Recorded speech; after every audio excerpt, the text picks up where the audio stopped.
Di sini saya sebagai moderator dari kelompok kelompok 1 KKL Bukit Tinggi, yaitu tentang Bukit Tinggi Smart City Layanan Kota dalam Genggaman.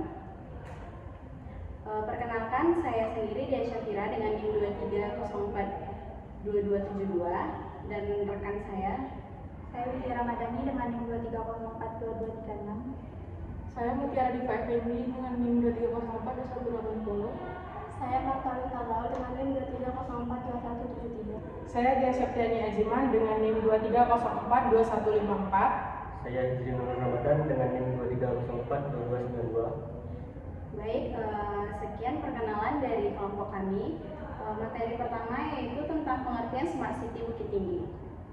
Smart City Bukit Tinggi merupakan konsep pembangunan dan pengelolaan kota yang dilakukan oleh pemerintah Kota Bukit Tinggi dengan memanfaatkan teknologi, informasi dan komunikasi atau TIK untuk meningkatkan kualitas pelayanan publik, efektivitas tata kelola pemerintah, serta kesejahteraan masyarakat. Penerapan Smart City di Bukit Tinggi berfokus pada digitalisasi layanan pemerintah dan pelayanan masyarakat melalui sistem pemerintahan berbasis elektronik. Dalam konteks Bukit Tinggi Smart City tidak hanya dimaknai sebagai pengguna teknologi semata, tetapi juga sebagai upaya untuk menciptakan pemerintahan yang transparan, responsif, dan partisipatif. Teknologi digunakan sebagai alat untuk mempermudah masyarakat dalam mengakses layanan publik, menyampaikan aspirasi, serta memperoleh informasi terkait kebijakan dan kegiatan pemerintah daerah. Smart City Bukit Tinggi juga disesuaikan dengan karakteristik daerah sebagai kota pariwisata, pendidikan, dan perdagangan. Oleh karena itu, penerapan di daerah untuk mendukung pelayanan publik yang efisien, pengembangan ekonomi lokal, serta peningkatan kualitas hidup masyarakat tanpa mengabaikan nilai budaya dan kearifan lokal. Sekian pengertian dari saya lanjut materi kedua tentang tujuan Smart City Bukit Tinggi yang akan dilanjutkan oleh rekan saya. Kepada Widya dipersilahkan. Baik, terima kasih moderator. Materi selanjutnya yaitu tujuan Smart City Bukit Tinggi. Penerapan Smart City di Kota Bukit Tinggi memiliki tujuan utama untuk meningkatkan kualitas pelayanan publik agar lebih cepat, mudah, dan terjangkau oleh seluruh lapisan masyarakat. Dengan memanfaatkan teknologi digital, pemerintah daerah berupaya mengurangi birokrasi yang berbelit serta meningkatkan efisiensi dalam penyelenggaraan pemerintah. Selain itu, Smart City bertujuan untuk mewujudkan pemerintahan yang transparan dan akuntabel. Melalui sistem digital, informasi publik dapat diakses dengan lebih terbuka sehingga masyarakat dapat mengetahui kebijakan, program, dan kinerja pemerintah daerah. Hal ini diharapkan dapat meningkatkan kepercayaan masyarakat terhadap pemerintah. Tujuan lainnya adalah mendorong partisipasi aktif masyarakat dalam pembangunan daerah. Smart City menyediakan ruang bagi masyarakat untuk menyampaikan aspirasi, pengaduan, dan masukan secara digital. Di sisi lain, Smart City juga mendukung pertumbuhan ekonomi daerah, khususnya sektor UMKM dan pariwisata melalui pemanfaatan teknologi informasi dan media digital. Sekian dari saya kembalikan kepada moderator. Baik, terima kasih kepada Widya. Selanjutnya materi tentang pilar Smart City Bukit Tinggi yang akan dilanjutkan oleh Mutiara. Kepada Mutiara dipersilahkan. Baik, terima kasih kepada moderator. Saya akan melanjutkan materi yang selanjutnya yaitu pilar Smart City Bukit Tinggi. Penerapan Smart City di Kota Bukit Tinggi mengacu pada beberapa pilar utama yang saling terintegrasi.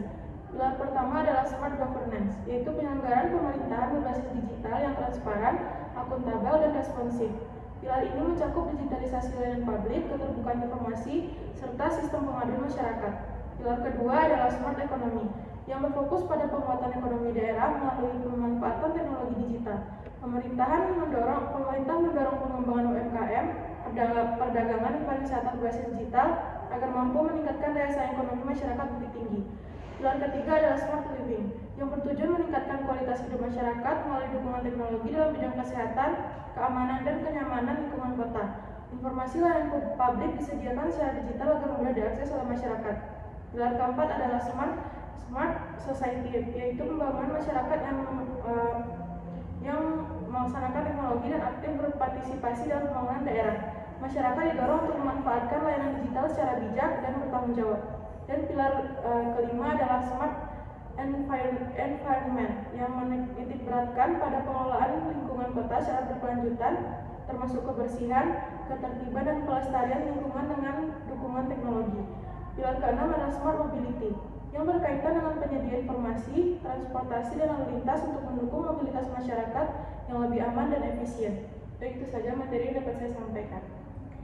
Terima kasih kepada Mutiara. Selanjutnya tentang manfaat Smart City yang akan dibacakan oleh Hijri. Pada Hijri, persilahkan. Baiklah, terima kasih kepada moderator. Selanjutnya itu saya akan menyampaikan materi ilmiah terkait tentang manfaat Smart City. Teknologi yang diterapkan pada Smart City dapat membuat kota lebih efektif dan efisien. Hal ini semakin diperlukan mengingat pertumbuhan penduduk perkotaan yang lebih cepat. Terdapat 4 manfaat Smart City. Yang pertama itu lebih efektif. Data yang terhimpun dari berbagai perangkat LOT memungkinkan pemerintah untuk mengakses sejumlah informasi yang sebelumnya tidak tersedia. Yang kedua itu masyarakat lebih aman. Dengan adanya Smart City, membuat masyarakat menjadi lebih aman karena teknologi yang digunakan seperti intelijen video analitik membantu mengurangi aktivitas kriminal. Yang ketiga itu mengurangi kerusakan lingkungan. Dengan dukungan teknologi LOT, pemerintah dapat menerapkan sensor kualitas udara yang mampu menyajikan data untuk melacak puncak waktu kualitas udara yang rendah, mengidentifikasi penyebab polusi, dan memberikan analisis data untuk mengumpulkan tindakan yang bisa ditempuh. Manfaat yang terakhir itu peningkatan transportasi. Menurut Smart City Press, investasi transportasi Smart City diprediksi akan meningkat lebih dari 25% setiap tahun, setidaknya hingga 2023. Sekian yang dapat saya sampaikan. Saya kembalikan kepada moderator.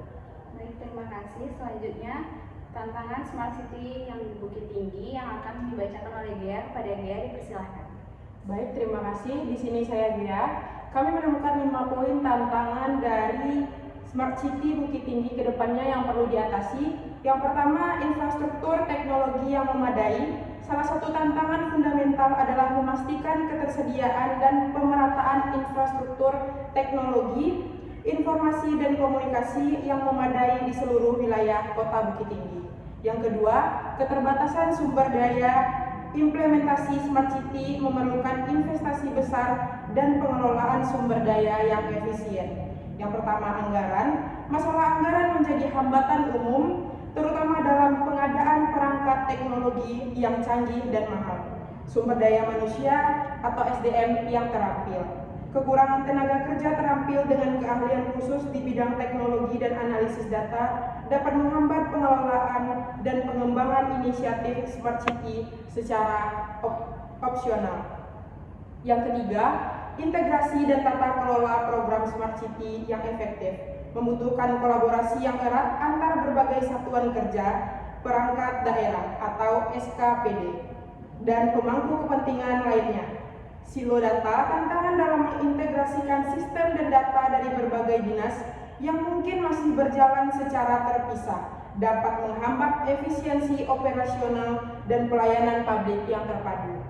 Regulasi yang adaptif, diperlukan kerangka regulasi dan kebijakan yang mendukung inovasi teknologi, namun tetap responsif terhadap perubahan cepat dalam langkah digital.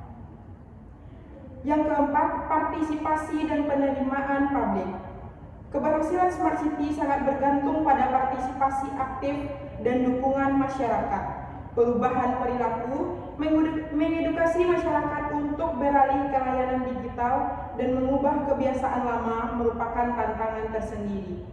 Inklusi sosial memastikan bahwa inisiatif Smart City tidak menyebabkan marginalisasi kelompok tertentu. Misalnya, masyarakat senior atau berpendapatan rendah yang memungkinkan kurang melek teknologi. Dan yang terakhir, keberlanjutan lingkungan sebagai kota wisata dan sejarah. Bukit Tinggi menghadapi tantangan untuk mengimplementasikan solusi cerdas yang juga mendukung pembangunan berkelanjutan seperti manajemen energi yang efisien dan pengelolaan limbah tanpa merusak warisan budaya dan lingkungan. Demikian penjelasan dari saya, dikembalikan kepada moderator. Baik, terima kasih kepada dia. Selanjutnya, harapan Smart City untuk kedepannya yang akan dibacakan oleh Marta. Kepada Marta, dipersilakan. Baiklah, untuk yang selanjutnya yaitu harapan kedepannya terhadap Smart City Bukit Tinggi.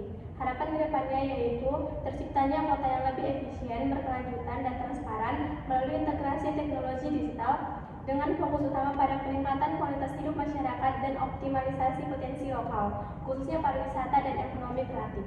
Demikian yang saya sampaikan, saya kembalikan kepada moderator. Baik, terima kasih kepada Marta. Karena sudah berakhirnya materi terakhir, maka berakhir pula presentasi kita pada saat ini. Saya sebagai moderator mengucapkan terima kasih. Assalamualaikum warahmatullahi wabarakatuh.